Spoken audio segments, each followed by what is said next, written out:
आपको बताते चले कि पश्चिम बंगाल में चुनाव और हिंसा एक दूसरे के पर्याय लगने लगे हैं और हर बार की तरह इस बार भी पश्चिम बंगाल में हिंसा हुई है और जमकर हिंसा हुई है।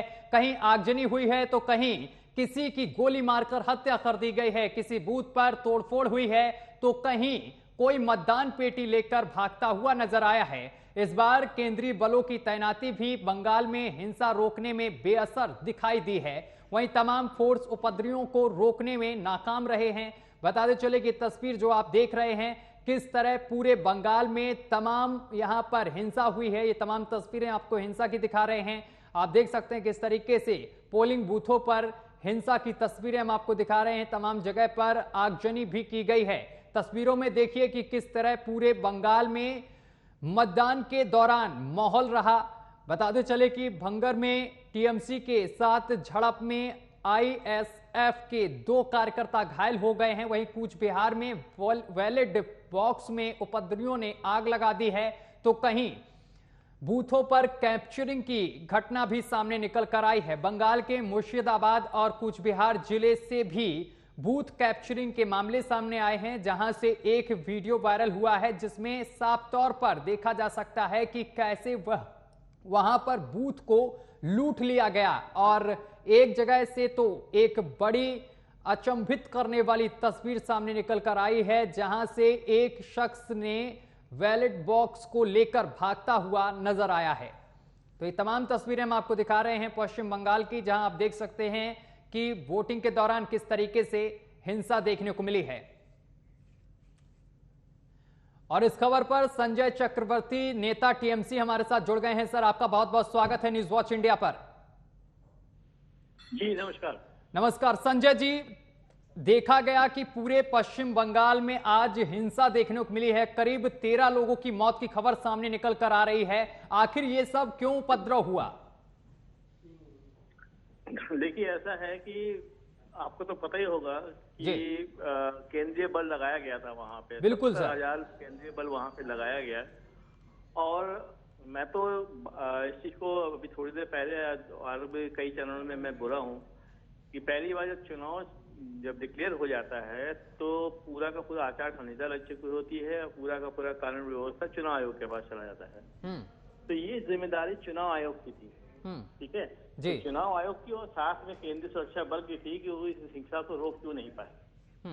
तो यही सबसे बड़ी समस्या है। लेकिन और इसमें हमारे कार्यकर्ता 13 में से हमारे 7 कार्यकर्ता गए। इस बात का भी ध्यान रखिएगा। 7 कार्यकर्ता टीएमसी के गए हैं। तो सर, कौन करा रहा है? सर, हिंसा के पीछे कौन आपको नजर आता है? किसकी साजिश है? किसके इशारे पर यह हिंसा हुई है? क्योंकि 13 लोगों की मौत हुई है। पार्टी खुला खेल भारतीय जनता पार्टी का ही है। ये बाकायदा जो है इन्होंने केंद्रीय सुरक्षा बल को लगाया था, लेकिन उनको आदेश नहीं दिया होगा मुझे लगता है, जहां तक मैं समझता हूँ कि उनको कोई एक्शन लेने के ऊपर। तो ये पूरा का पूरा साजिश ये है कि बंगाल को एक हिंसाग्रस्त दिखा करके अपनी मनमानी करने का और साथ में देश भर में जो है आने वाले 2024 के चुनाव में सिंपैथी लेने का। लेकिन संजय जी, पश्चिम बंगाल में सरकार तो टीएमसी की है, कहीं ना कहीं आपकी भी तो रिस्पॉन्सिबिलिटी बनती है। 13 लोगों की मौत हो जाती है, पोलिंग बूथ लूट लिए जाते हैं। सरकार टीएमसी की है, लेकिन मैंने कहा ना कानून व्यवस्था टीएमसी के हाथ में नहीं है। टीएमसी के हाथ में कानून व्यवस्था 11 तारीख के बाद आएगी।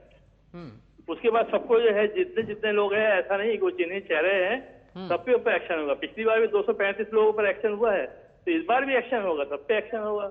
जिसने भी हिंसा की है, ऐसा नहीं कि रिकॉर्डिंग नहीं हुई है, छोड़ा किसी को नहीं जाएगा। सर, ये स्थिति क्यों बन जाती है? एक बार की बात नहीं, पिछले विधानसभा की बात की जाए तो तब भी ऐसा कुछ देखने को मिला था। अपनी ताकत बढ़ाने के लिए कोई कुछ भी करने का, दंगा पार्टी तो है ही है जहाँ पे इसकी सत्ता में नहीं होती है। और तो पश्चिम बंगाल एक तो नरम चारा है, क्योंकि बगल में बांग्लादेश है और मुसलमान और बांग्लादेशी रोहिंग्या इन सब से लेकर के जो है पश्चिम बंगाल को हमेशा बदनाम किया जाता है। और यही वजह है, ये कोई छुपी बात नहीं है, इसे ये सब जानते हैं। ये क्या गेम खेलते हैं, भ्रष्टाचारी बता करके भ्रष्टाचारी को अपने पार्टी में ले आती है, सरकार बना लेती है, मुख्यमंत्री बना देती है, उप मुख्यमंत्री बना देती है। 5 दिन पहले कहती है भ्रष्टाचारी है, 5 दिन बाद जो है वो मुख्यमंत्री बन जाता है। ये तो इनका गेम है। ये सारा किराया धराया पूरा ये भाजपा का। लेकिन सर भाजपा का कराया धराया है, लेकिन आप तो इस तरीके से चुप नहीं बैठ सकते ना, हाथों पर हाथ रख के, क्योंकि सरकार आपकी है, जनता आपकी परेशान वहां पर हो रही है। व्यवस्था नहीं है, कानून व्यवस्था हमारे हाथ में नहीं है। 11 तारीख के बाद कानून व्यवस्था है कि सबके जितने लोग हैं सब चिन्हित चेहरे हैं, सबकी रिकॉर्डिंग हुई है। तब तक आप इस तरीके से चुप भी तो नहीं बैठ सकते हैं कि जनता के साथ इस तरीके का हाल हो, किसी को गोली मार दी जाए, किसी का घर जला दिया जाए।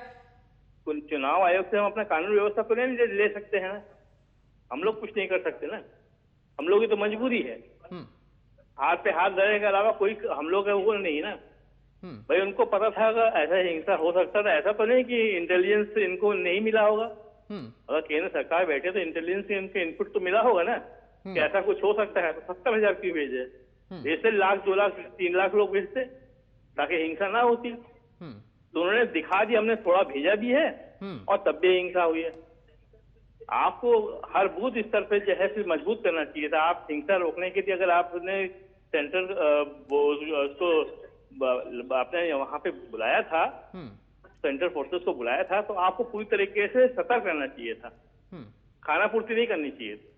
चलिए संजय जी, बहुत बहुत शुक्रिया आपका हमारे साथ जुड़ने के लिए, तमाम बातचीत करने के लिए। चलिए ठीक है सर, बहुत बहुत शुक्रिया आपका हमारे साथ जुड़ने के लिए। इसी खबर पर हमारे संवाददाता पंकज हमारे साथ जुड़े हुए हैं। पंकज, देखा जाए तो पश्चिम बंगाल में तमाम जगह पर हिंसा की खबरें सामने निकल कर आई। कुछ तस्वीरें तो ऐसी थी कि यहां पर बैलेट पेपर पूरा लेकर लोग भागते हुए नजर आए, कहीं आग लगा दी गई। अब क्या कुछ अपडेट है? अगर बात की जाए पश्चिम बंगाल की, तो पश्चिम बंगाल में जब जब चुनाव हुआ है वो किसी से छुपा नहीं है। हमेशा से ही चुनाव के दौरान में हिंसा की खबरें आती रही हैं। लेकिन सत्यम, मैं पंचायत चुनाव की अगर बात करूं तो 63,000 से ज्यादा सीटों पर सुबह 7 बजे से मतदान शुरू हुआ था, और जिसके बाद अब धीरे धीरे 5 बजे के बाद जैसे धीरे धीरे समय गुजरता जा रहा है तो जो मतदान प्रक्रिया है वो धीरे धीरे कम होती जा रही है। लेकिन सत्यम, अगर हिंसा की बात की जाए तो पश्चिम बंगाल में जो कहा जाता है ना कि खेला होवे, ऐसा लग रहा कि खेला ना होकर वहां पर हत्या होवे, बमबाजी होवे, ऐसी खबरें निकलकर सामने आ रही हैं। और सत्यम, सबसे हैरानी वाली बात यह है कि जब से नामांकन शुरू हुआ पश्चिम बंगाल में तब से ये हिंसा जारी है। लेकिन अभी तक की बात है, आज जो चुनाव है 13 कार्यकर्ताओं की इस दौरान हत्या की गई है। एक बड़ा सवाल यही खड़ा होता है कि कैसी कानून व्यवस्था वहां पर रही है, चाहे चुनाव आयोग की बात कर ले, चाहे केंद्र सरकार की बात कर ले या फिर राज्य सरकार की बात कर ले, क्योंकि 13 कार्यकर्ताओं की आज उस दौरान हत्या की गई है जब मतदान जारी था। मैं आपको बता देती हूँ कौन कौन से रहे हैं। टीएमसी के 8 कार्यकर्ताओं की हत्या हुई है, कांग्रेस के 1 है, बीजेपी के 1 है, सीपीएम की अगर बात की जाए तो 3 ऐसे कार्यकर्ता हैं जिनकी हत्या कर दी गई है। और सत्यम, सबसे बड़ा सवाल इस बार की अगर बात की जाए तो वहां पर बमबाजी ऐसे हो रही थी जैसे मानो दिवाली पर पटाखे फोड़े जा रहे हों। जैसे हम नॉर्मली बम फोड़ते हैं, ऐसे वहां की तस्वीरें निकलकर सामने आई। और अगर मैं व्यवस्था की बात करूं, जिस तरीके से अभी सत्यम बात कर रहे थे कि वहां पर जो वैलिड मत पेटी है उसको लेकर एक जो युवक है वो ऐसे भाग रहा है, यानी कि अगर देखा जाए साफ तौर पर तो कानून व्यवस्था पूरी चरमराई हुई है। वहां कहीं पर भी नजर नहीं आ रहा था कि वहां पर मतदान है। लोगों में इतना भय का माहौल वहां पर देखने को मिला है कि लोगों ने जहां पर केंद्रीय सुरक्षा बल नहीं थे वहां पर उन्होंने जाने से मना किया। उन्होंने साफ तौर पर कहा कि पहले पोलिंग बूथ पर केंद्रीय सुरक्षा बलों की तैनाती की जाए और उसके बाद वहां पर वो मतदान करने के लिए जाएंगे। यानी कि तस्वीरें आप देख रहे हैं, ऐसे में भला जनता कैसे तय कर पाएगी कि वो किसको वोट देना चाहती है। जी सत्यम। पंकज यादव, कहीं तो लोग तमंचा लहराते हुए नजर आए, तो कहीं आपने खुद बताया कि ऐसा हो कि जैसे दिवाली में बम फोड़ने के लिए यहाँ पर हथगोले रखे गए हों। आखिर ये सब होता रहा, कमी कहां पर नजर आई? क्या यहाँ पर फोर्स की कमी थी जबकि केंद्रीय सुरक्षा बल बुलाया गया था?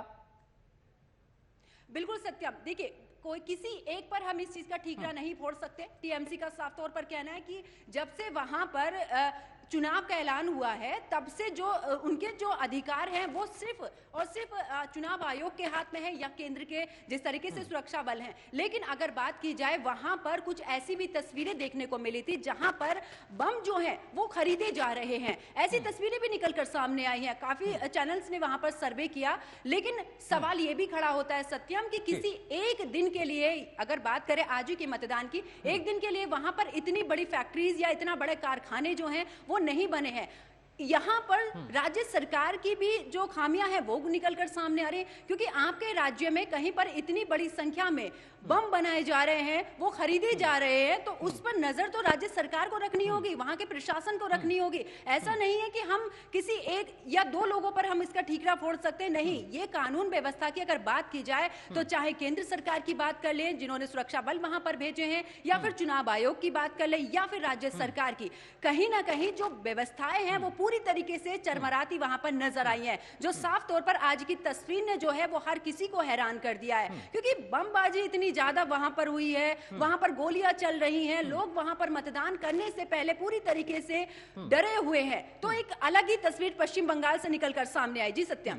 चलिए, बहुत बहुत शुक्रिया आपका हमारे साथ पंकज आपका जुड़ने के लिए। तो आपको बताते चले कि पश्चिम बंगाल में हिंसा हुई है, मानो कि जैसे कोई फिल्म चल रही हो, इस तरीके से लोग यहां पर तमंचा लेते हुए, लहराते हुए, गोली चलाते हुए नजर आए। अब हम आपको 5 तस्वीरें दिखाते हैं पश्चिम बंगाल की हिंसा से जुड़ी हुई। जरा इन तस्वीरों पर नजर डालिए। बूथ पर तोड़फोड़ की गई है, पहली तस्वीर जो हम आपको दिखा रहे हैं। दूसरी तस्वीर जरा देखिए, पानी में यहां पर बैलेट बॉक्स को फेंक दिया गया है। ये दूसरी तस्वीर हम आपको दिखा रहे हैं। इसके साथ साथ अब आगजनी की तस्वीर देखिए, जो बड़ी तस्वीर बीच में हम आपको दिखा रहे हैं उसमें आगजनी की गई है, तोड़फोड़ की गई है, कुर्सियों को तोड़ दिया गया है। और इसके साथ साथ अब हम आपको जो चौथी तस्वीर दिखा रहे हैं, सुरक्षा बलों से झड़प करते हुए यहां पर तमाम कार्यकर्ता देखे जा सकते हैं।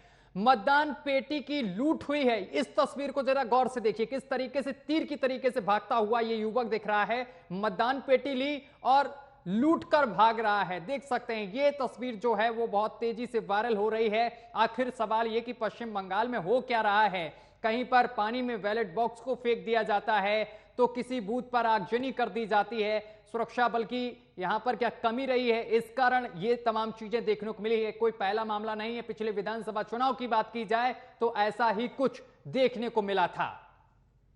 तो कहीं पोलिंग बूथ से बैलेट पेपर जलाए गए हैं, तो कहीं बूथ कैप्चरिंग की गई है। यानी कि तमाम कोशिशों के बीच हिंसा थमी नहीं और पूरा सिस्टम लचर दिखाई दिया है। यहां तक कि केंद्रीय बलों की तैनाती का भी कोई असर नहीं दिखा है। इसी को लेकर देखिए हमारी खास रिपोर्ट।